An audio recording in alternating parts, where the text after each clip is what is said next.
বিয়ের আগে কারোর সাথে ফিজিক্যাল রিলেশনশিপ বা যেটাকে বাংলায় বলে শারীরিক সম্পর্ক করা কি উচিত নাকি উচিত নয়, অথবা কারোর ফিজিক্যাল রিলেশনশিপ ছিল তারপর তার ব্রেকআপ হয়ে গেছে, তারপর সে তার নিজের মাইন্ডের সাথে কিভাবে ডিল করবে, এই ধরনের বেশ কিছু সাজানো প্রশ্ন নিয়ে আজকের এই ভিডিওটা। এবং এই ভিডিওয় আমরা এই প্রশ্নগুলোকে খুব ওপেন মাইন্ডেড হয়ে প্রশ্নগুলোকে কোনো ট্যাবু না বানিয়ে এই প্রশ্নগুলোকে নিয়ে অনেক ম্যাচিওর ওয়েতে এবং সায়েন্টিফিক ওয়েতে আমরা সলভ করার চেষ্টা করব এবং তার সাথে সাথে ক্লিন অ্যান্ড ক্লিয়ার ধারণা সবার মধ্যে ছড়িয়ে দেওয়ার চেষ্টা করব। তো আজকের এই ভিডিওটা শুরু করতে চলেছি। তার আগে বলবো, প্লিজ আমার চ্যানেলটিকে সাবস্ক্রাইব করে দিন যারা যারা এখনও আমার চ্যানেলটিকে সাবস্ক্রাইব করেননি, আর এই ভিডিওটাকে লাইক করতে ভুলবেন না, কারণ আপনাদের লাইক খুব জরুরি। আর শেয়ার করতে ভুলবেন না, পজিটিভ জিনিস শেয়ার করলে নিজেরও অনেক মন ভালো থাকে। তো চলে যাচ্ছি আমাদের ভিডিওর মেইন টপিকে। দেখুন, মানুষের জীবনের সব থেকে একটা বড় সমস্যা হলো তাকে যেটা না করতে বলবেন সে সেটা বেশি বেশি করে করবে। ছোটদের ক্ষেত্রে দেখুন, টিভি কম দেখো, বেশি করে ওরা টিভি দেখবে। চকলেট কম খাও, বেশি করে ওরা চকলেট খাবে। পড়তে বেশি বসো, ওরা কম পড়তে বসে। ঠিক সেমভাবে আমাদের ক্ষেত্রেও আমাদেরকে যেটা করতে না বলা হয় আমরা সেটাই করি। তার কারণ হলো আমাদেরকে শুধুমাত্র কেউ একটা ইনস্ট্রাকশন দিয়ে দেয় যে এটা করো, এটা করো না, কিন্তু কেন করব আর কেন করব না, এই ইনস্ট্রাকশনগুলোর পিছনে কারণটা কি, রিজনটা কি, যে কেন করব না আমি, সেইগুলো বলা হয় না এবং এর জন্যে সমস্যাগুলো তৈরি হয়। এর জন্যে কোনো একটা জিনিস ট্যাবু হয়ে যায়, আমরা জিজ্ঞাসা করতে ভয় পাই। দেখুন, এখন যুগ অনেক এগিয়ে গেছে, খোলাখুলি বলছি। কাপল ফ্রেন্ডলি যে হোটেলগুলি আছে, বড় বড় কোম্পানিস, তারা এই ধরনের হোটেল চেন চালিয়ে সব বেশি বেশি টাকা ইনকাম করে বেড়াচ্ছে। কি করে তারা এত ইনকাম করছে? কি করে? আগেকার দিনের মানুষের সমস্যাটা কি ছিল? তারা একটা জিনিসকে ট্যাবু বানিয়ে রেখেছিল, আর তারা আমাদেরকে বলেনি সেটা। কেন? আরে প্রবলেমটা তো এখানেই। একটা বাচ্চা, সে যখন ছোট থেকে বড় হচ্ছে, স্বাভাবিকভাবে তার মনে অনেক প্রশ্ন আসবে, তাদের সাথে খোলাখুলি আলোচনাই করেনি, সেক্সটাকে ট্যাবু বানিয়ে রেখেছে। এবং যে দেশে সেক্সকে নিয়ে ওপেনলি আলোচনা করে না, কেউ করতে ভয় পায়, সে দেশের জনসংখ্যা নাকি 150 কোটির বেশি। ভাবা যায়, 150 কোটি মানুষ, অথচ সেক্স একটা ট্যাবু। এখানে সেক্সকে নিয়ে লোকে আলোচনা করতে ভয় পায়। ওরে বাবা, বাজে কথা এগুলো। তো তারা কেন বলতো আমাদেরকে যে বিয়ের আগে সেক্স করা উচিত নয় বা ফিজিক্যাল রিলেশনশিপ করা উচিত নয়? তার কারণ খুব সিম্পল ওয়েতে, বিয়ের আগে মানে তুমি এখনও নিজের পায়ে দাঁড়াওনি, তুমি এখনও বাবা মার আন্ডারে আছো, গান্ডে পিণ্ডে গিলছো বাবা মার কাছে। এবং আপনি যদি এই সময় ফিজিক্যাল রিলেশন কারোর সাথে আবদ্ধ হন, তাহলে আপনাদের মধ্যে যদি তৃতীয় কোনো ব্যক্তি মানে একটা শিশু যদি চলে আসে, তাহলে বাটাম সমাজের চোখে আপনি অনেক ছোট হয়ে গেলেন। পরিবারের তখন তার দায়িত্ব নিতে হবে, মানে একদম ছিছি মানে একদম ছ্যাঁচা ব্যাপার। এইটার কারণে তারা বলতো যে বিয়ের আগে এইসব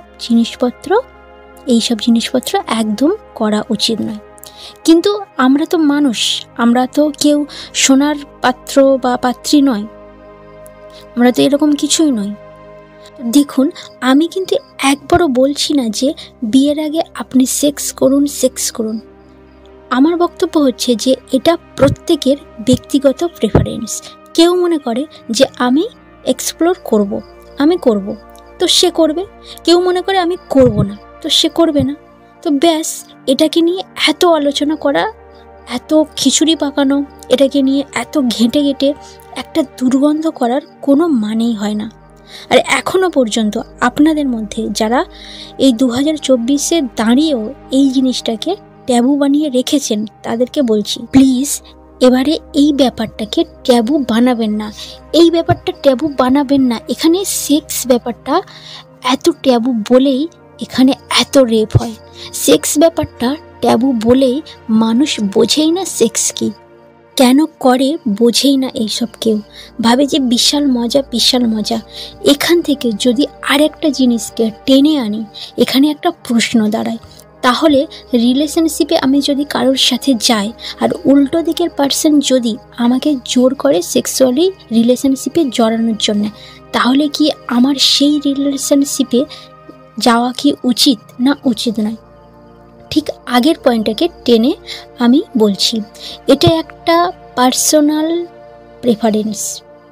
আপনার যদি মনে হয় যে আপনি এইসব বিষয়ের মধ্যে জড়াবেন না, তাহলে আপনি উল্টো দিকের মানুষটাকে ডিরেক্টলি বলে দিন, আমি এগুলো পছন্দ করি না, এইগুলোর মধ্যে জড়াবো না।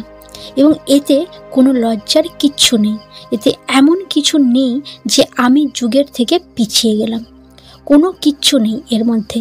কিন্তু কেউ যদি শুধুমাত্র ফিজিক্যাল রিলেশনে আসবে বলে, রিলেশন করতে চায় ফিজিক্যাল রিলেশনে আসবে বলে, তাহলে আমার মনে হয় তাকে সাইড করে দেওয়াটাই বুদ্ধিমানের কাজ। এবং তার পাশাপাশি যদি আপনি বিফোর ম্যারেজ সেক্সুয়ালি রিলেশনশিপে বা ফিজিক্যাল রিলেশনশিপের মধ্যে যেতে চান, তাহলে next sure that with proper protection with the live person.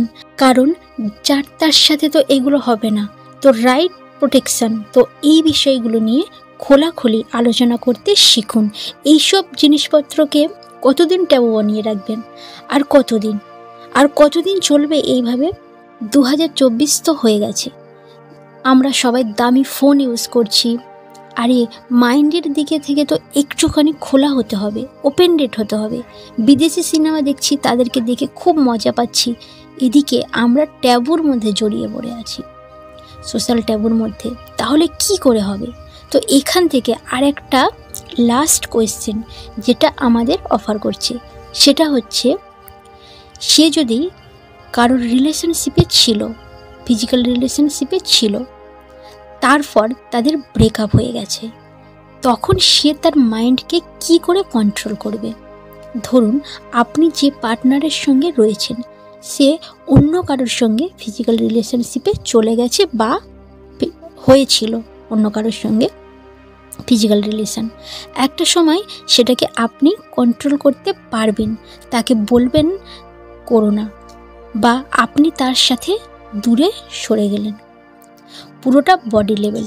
কিন্তু কতটা ভয়ঙ্কর এটা হয় একবার ঠান্ডা মাথায় ভাবুন তো। আপনার যে পার্টনার রয়েছে, সে মনে মনে অন্য কাউকে নিয়ে ফিজিক্যাল রিলেশনশিপের কথা চিন্তা ভাবনা করছে। সে যদি ফিজিক্যাল করে তাহলে আপনি তাকে আটকাতে পারবেন, কিন্তু সে যদি তার মনের ভিতরে অন্য কাউকে নিয়ে ভাবছে, এখন কি আপনি সেটা আটকাতে পারবেন না। তো এই ফিজিক্যাল লেভেল, বডি লেভেল ব্যাপারটা থেকে বেরিয়ে এবার একটুখানি মাইন্ড লেভেল অবধি ভাবার চেষ্টা করুন, তাহলে দেখবেন অনেক কিছু সলিউশন পেয়ে যাবেন। তো এই পর্যন্ত আজকে ভিডিও, পরের ভিডিও নিয়ে আবার কথা হবে। ভিডিও যদি ভালো লাগে তাহলে লাইক করবেন, কমেন্ট করবেন, আর বন্ধুদের সঙ্গে শেয়ার করতে পারেন। আর আমার চ্যানেলটিকে সাবস্ক্রাইব করে পাশে থাকবেন। সুস্থ থাকবেন, ভালো থাকবেন, ধন্যবাদ।